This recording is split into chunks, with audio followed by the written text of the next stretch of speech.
Assalamualaikum warahmatullahi wabarakatuh. Kita lanjutkan ya. Kita akan belajar tentang operator. Anda silakan baca PowerPoint-nya, tonton tentang operator maupun ekspresi dan statement ya. Terus kemudian kita akan coba kerjakan praktikumnya.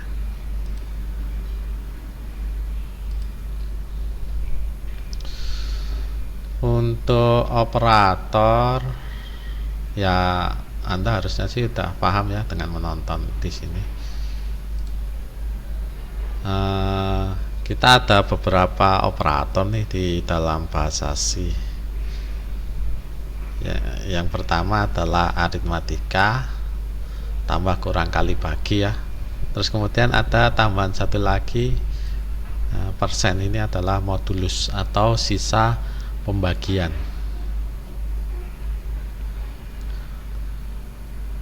Kayaknya sih juga sudah dibahas di sini ya untuk sisa pembagian. Jadi Anda bagi, sisanya berapa nih? 5 dibagi 3 itu berarti sama dengan 1 dengan sisa 2, kayak gitu ya, atau 1 2/3. 10 dibagi 3 berarti sama dengan 2 dengan sisa 1. Jadi kira-kira seperti itu. Itu adalah modulus. Terus ada operator penugasan sama dengan untuk ngisi ke variabel ya. Terus kemudian ada operator logika. Ini harusnya sih di teknik digital ya. Nggak tahu Anda semester ini ada kuliah teknik digital atau enggak. Ini cuma and, or, not and, not or, XOR, dan lain-lain. Ya ini sebenarnya cuma tabel aja, gampang. 1 dan 0 berarti 0, 1 dan 1 berarti 1, dan seterusnya. Anda cari-carilah di mata kuliah teknik digital maupun di internet juga pasti ada. Terus kemudian operator relasi, ini biasanya nanti kita pakai di perbandingan. Apakah angka X lebih besar dari Y atau lebih kecil sama dengan, dan seterusnya. Terus operator untuk bit biner, bit bisa Anda geser-geser, bit juga bisa kita AND, OR, XOR, dan NOT.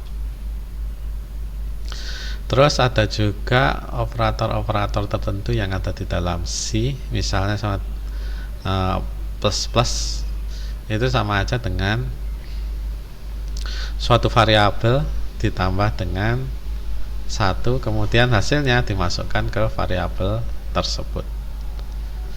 Minus itu ya dengan minus ya, pengurangan. Terus ada juga ini sebenarnya penyingkatan penulisan ya. Plus sama dengan, itu sama aja dengan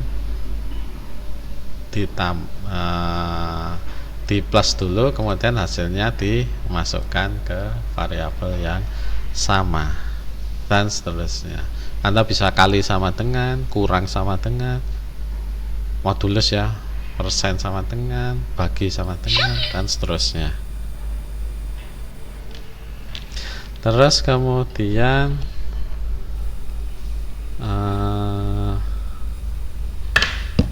prioritas operator sama sih seperti prioritas di dalam matematika. Yang paling pertama itu adalah yang ada di dalam tanda kurung, itu yang akan dikerjakan terlebih dahulu.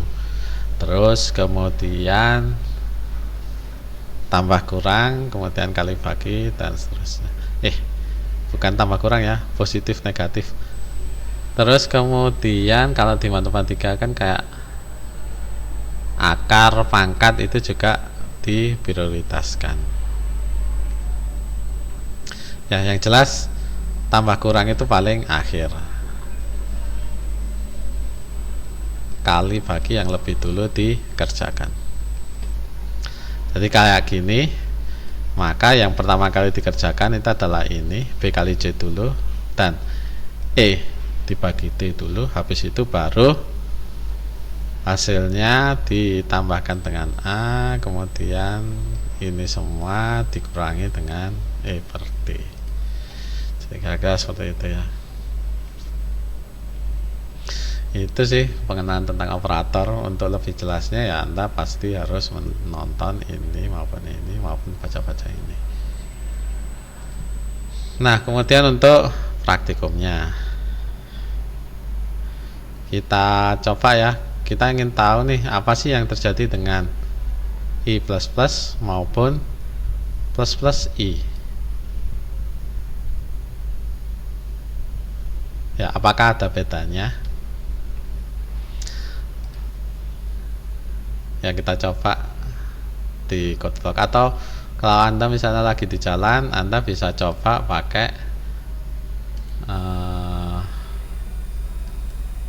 apa itu? Android. Ya, kan di awal sudah dijelaskan Anda bisa pakai code blocks, Anda bisa pakai CXX Droid. Ya, defaultnya sih seperti ini. Anda bisa aja pakai defaultnya ini, nggak pakai. Kalau defaultnya yang di perkuliahan kan seperti ini ya. Ya, kemudian program Anda di sini sama. Ini untuk saat ini kita anggap sama aja ya. Atau kalau Anda ingin nggak bingung ya Anda hapus saja. Kalau Anda oke-oke aja ya lanjutkan aja pakai default seperti ini. Ini adalah argumen untuk input ke program Anda. Kita nggak pakai sih, tapi Anda tetap bisa pakai format default seperti ini. Anda ketikkan program di sini nggak masalah. Oke, Anda hapus supaya tetap konsisten dengan program awal juga nggak apa-apa. Ya, kayak gini, terserah ya. Oke, balik lagi ke praktikumnya. Kita ingin tahu nih, apa sih perbedaan I++ dan ++I. Anda bisa copy paste ya, Anda bisa ketikkan sendiri. Anda juga ya bisa bikin analisisnya terlebih dahulu. Tadi kan analisisnya kita ingin tahu nih perbedaan I++ dan ++I. Apa sih yang terjadi? Apa sih hasilnya nanti?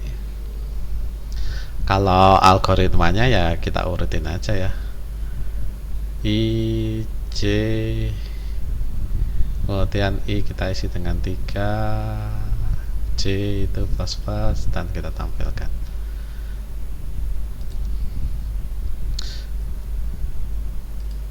Ya, Anda bisa bikin apanya ini? Flowchartnya. Flowchartnya tidak pakai input ya. Ini kita hapus semua ya, kita bikin ulang.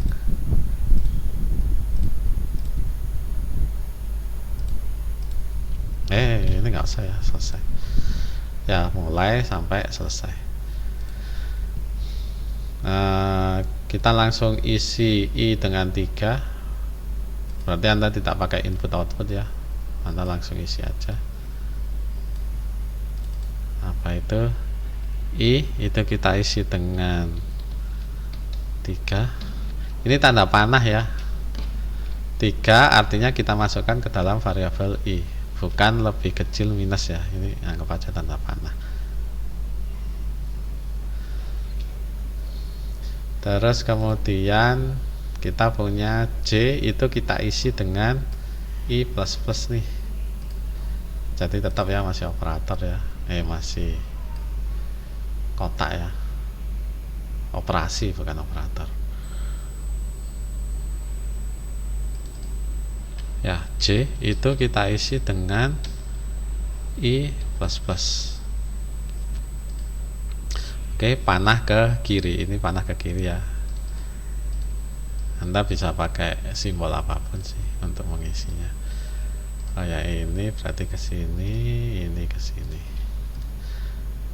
Terus kemudian kita tampilkan nih isi I dan isi J. Ini isi I setelah di plus plus I ya.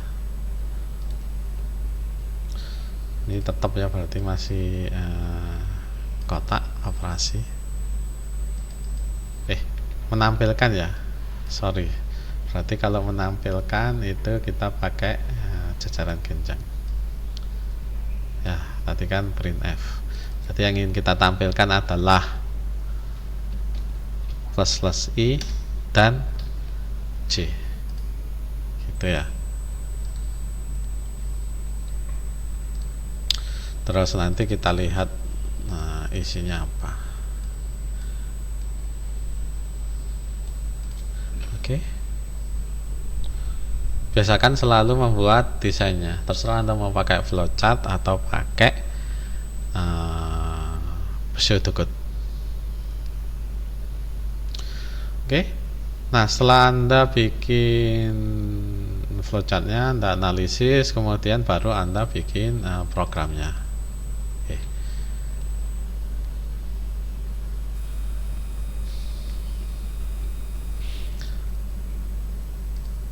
Ya, Anda punya void main.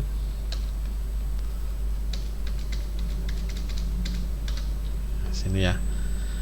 Biasakan selalu pakai indent ya. Indent Anda bisa pakai dua spasi, Anda bisa pakai tab. Tujuannya supaya program mudah dibaca. Oke. Kalau Anda lihat di algoritma ini, Anda ingin mengisi I dengan 3. Anda menggunakan operator penugasan ya, sama dengan ya, Anda lihat di sini. Mana tadi? Ini ya. Terus kemudian kalau lihat di flowchart kita,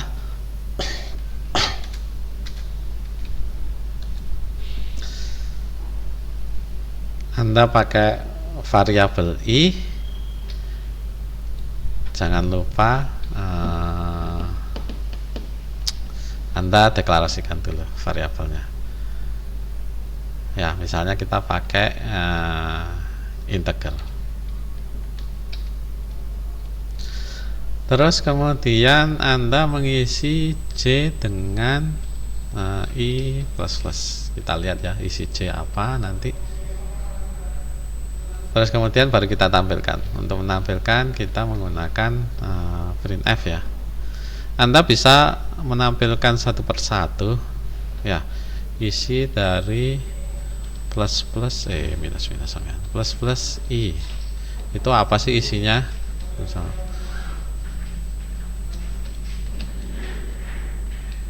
Ya, Anda juga bisa menampilkan isinya secara sekaligus.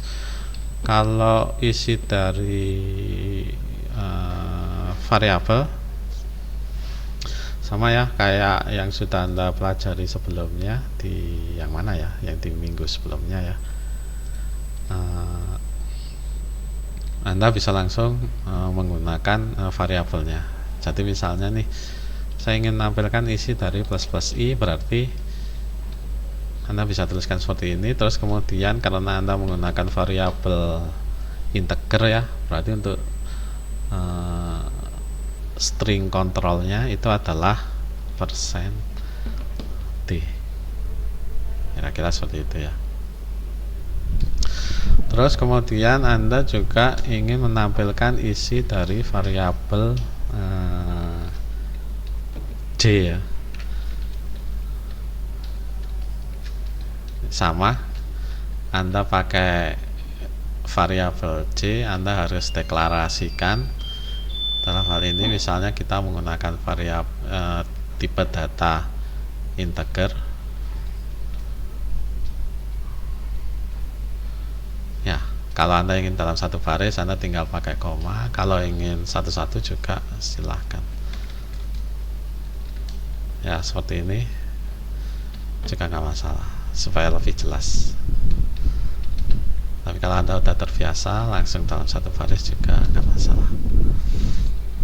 Oke. Kemudian sama ya, karena dia tipe datanya integer, kita pakai persentif. Oh ya, ini petiknya di sini ya. Oke, ini harusnya apa nih?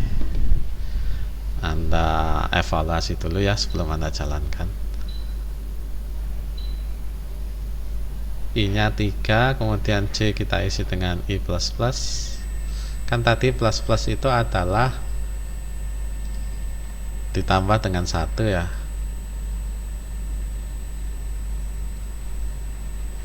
Jadi entah I plus plus atau plus plus I, harusnya kan semuanya tambah dengan 1, yaitu sama dengan, kalau sebelumnya 3 maka dia akan menjadi 4.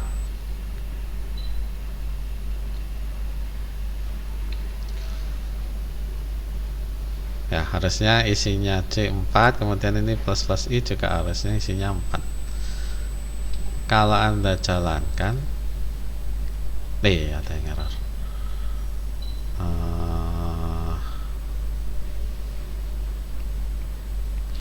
Ini dia mintanya adalah Anda pakai printf itu undeclared nih ya. Artinya printf ini dia tidak tahu nih fungsi apa sih ini.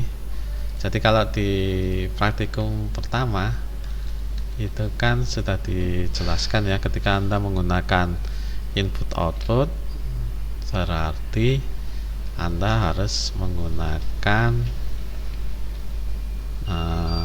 standar input output ya, STDIO. Oke, di dalam STDIO ini ada penjelasan mengenai printf dan scanf. Oke ya, tadi kelupaan seperti ini. Terus ini setelah kita jalankan, isi dari J 3, isi dari plus plus I 5 nih. Ternyata bukan 4 ya, seperti prediksi kita tadi. Apa yang terjadi? Oh ya, itu tadi dalam satu baris ya, supaya lebih enak bacanya kita kasih baris baru. Masih ingat kita menggunakan escape sequence garis miring N. Apa yang terjadi nih? Jadi di sini ketika J kita isi sama dengan I++, itu sebenarnya adalah yang terjadi sebenarnya ya. Kita kasih dalam komentar ya. Masih ingat komentar itu kita menggunakan garis miring bintang dan bintang garis miring. Itu adalah J kita isi dengan I, kemudian I itu kita isi dengan I plus 1. Jadi di sini yang terjadi itu adalah J kita isi dengan I nya adalah 3, berarti J isinya 3. Kemudian I itu kita tambah dengan 1, berarti I yang sebelumnya 3 kita tambah dengan 1 menjadi 4 ya. I isinya adalah 4, J isinya 3, I isinya 4. Berarti di sini sudah logis ya, berarti isinya J 3. Kemudian ketika kita menjalankan ini, itu kan hasilnya adalah 5. Apa yang terjadi? Jadi di sini itu adalah kita melakukan operasi plus plus terlebih dahulu sebelum menjalankan program ini nih, satu baris ini. Oke.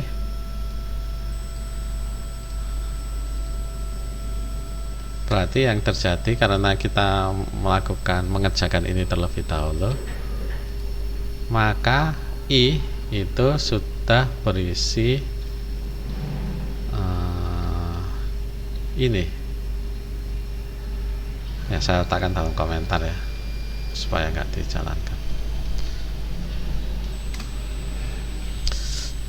Oke. Jadi tadi I di sini itu adalah 4, maka setelah dikerjakan di sini itu I adalah 5. Oke, jadi kalau kita jalankan lagi sesuai logika yang tadi, kita akan punya J nya masih 3, I nya itu sudah 5. Oke, jadi kira-kira seperti itu hasilnya.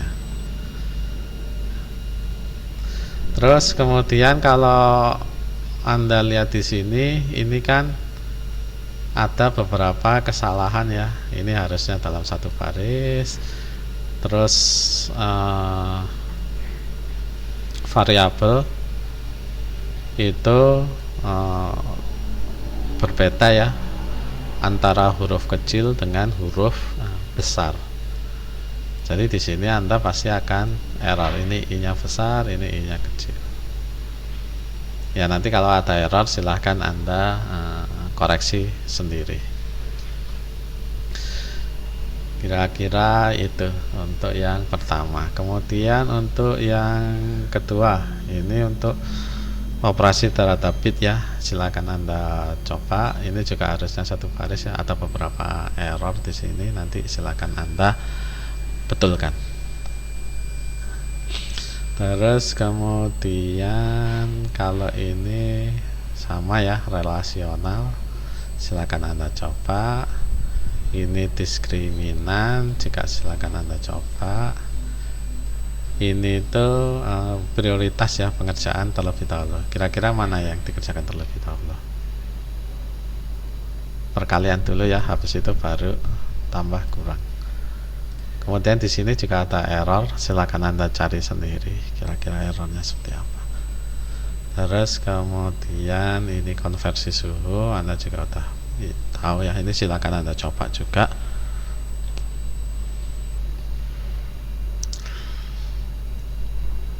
Terus kemudian baru tugas. Untuk tugas ini ada di RL ya, jadi untuk analisisnya Anda juga harus tahu tentang rangkaian ekivalen, seri maupun paralel. Harusnya sih Anda sudah belajar, tapi nggak tahu kalau RL-nya agak terlambat. Ya kalau ini agak terlambat, silakan Anda cari-cari saja di buku RL ya. Ini kayaknya masih di bab pertama, atau Anda cari di internet juga pasti ada nih. Resistor, seri dan paralel. Ini simbol paralel ya. Tentu saja untuk rumusnya Anda tidak bisa langsung pakai di pemrograman seperti ini. Ya, Anda harus analisis sendiri untuk menyelesaikan rangkaian paralel. Oke, terus kemudian untuk pengumpulan tugasnya ini sama ya seperti di modul 2. Anda tinggal masuk ke learning, kemudian Anda masuk ke tugas modul 3, kemudian add submission, kemudian silakan Anda ketikkan di sini seperti biasa. Anda buat topiknya, judulnya ya. Dalam hal ini adalah menghitung hambatan total. Ini gak usah N ya, ini 4 aja langsung, 4 resistor. Menghitung hambatan 4 buah resistor yang disusun seri dan paralel. Itu ya. Terus kemudian Anda analisis inputnya apa, outputnya apa, terus kira-kira rumusnya seperti apa. Silakan Anda tuliskan di sini. kemudian algoritmanya. Dalam hal ini kita menggunakan flowchart ya. Terus kemudian flowchartnya Anda jelaskan langkah pertama apa, langkah kedua apa, dan seterusnya. Kemudian source code-nya apa, Anda copy paste aja ke sini. Kemudian kesimpulan ya Anda isi aja dengan permasalahan Anda apa sih ketika membuat program ini, ketika menganalisis, terus kemudian solusinya apa. Anda isi itu aja. Kemudian Anda save. Anda punya waktu 7 hari untuk mengoreksinya. Algoritma ini ya, tinggal Anda save pakai SVG aja ya, supaya kalau di zoom tetap bagus. Kemudian Anda download, sama ya kayak modul sebelumnya. Oke, jadi kira-kira seperti itu.